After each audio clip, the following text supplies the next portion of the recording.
हम एक इंसान की हत्या का जश्न मना रहे हैं, क्योंकि उसने अनुरोध किया था कि मेरी मौत की सालगिरह मनाई जानी चाहिए।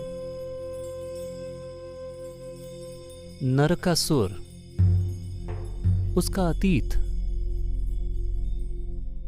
अच्छा था। कहते हैं कि वो विष्णु का पुत्र था, लेकिन ऐसा तब हुआ जब विष्णु ने रूप लिया था एक जंगली सुअर का। इसलिए उसके अंदर कुछ आदतें थीं। ज्यादा बड़ी बात थी कि उसने कुछ दोस्त बना लिए।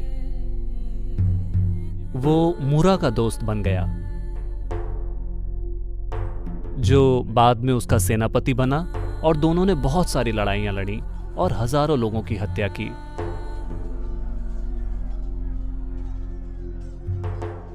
पहले कृष्ण ने मूरा को मारा, क्योंकि अगर दोनों साथ होते तो नरकासुर से निपटने का कोई तरीका नहीं था। इसी कारण कृष्ण का एक नाम है मुरारी, क्योंकि उन्होंने मूरा को मारा था। कहानी में कहा गया है कि मूरा के पास युद्ध में जादुई शक्तियां हुआ करती थीं और कोई भी उससे लड़ नहीं पाता था। मूरा को रास्ते से हटाने के बाद नरकासुर को मारना बहुत आसान हो गया था।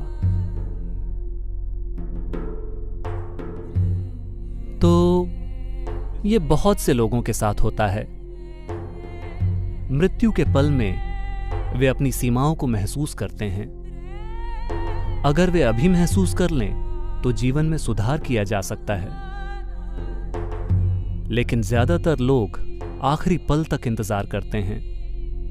नरकासुर उनमें से एक है।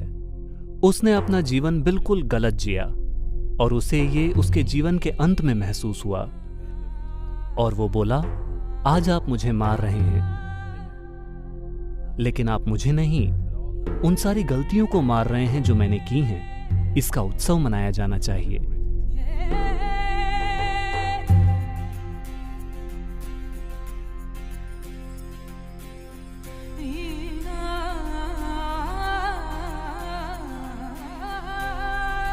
तो आपको नरकासुर की गलतियों के मरने का जश्न नहीं मनाना चाहिए। आपको अपने भीतर की सभी गलतियों के मरने का जश्न मनाना चाहिए।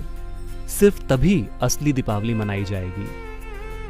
अब बात बस यही है, हम सभी उन्हीं चीजों से बने हैं, लेकिन देखिए हर इंसान कितना अलग बन गया है।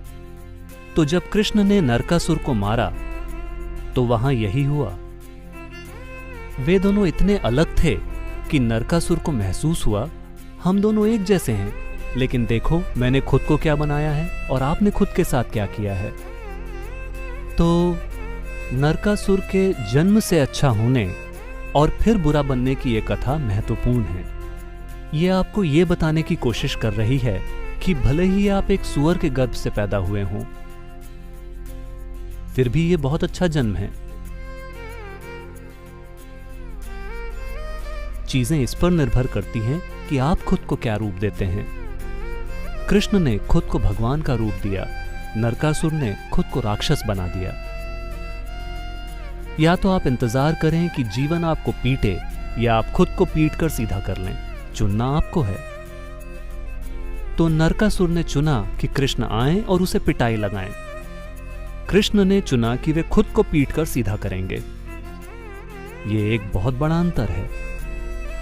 एक की भगवान के रूप में पूजा की जाती है, दूसरा राक्षस के रूप में त्याग दिया जाता है। तो बात बस यही है। तो कल का दिन हमें याद दिलाता है, आइए इसे रोशनी से भर दें।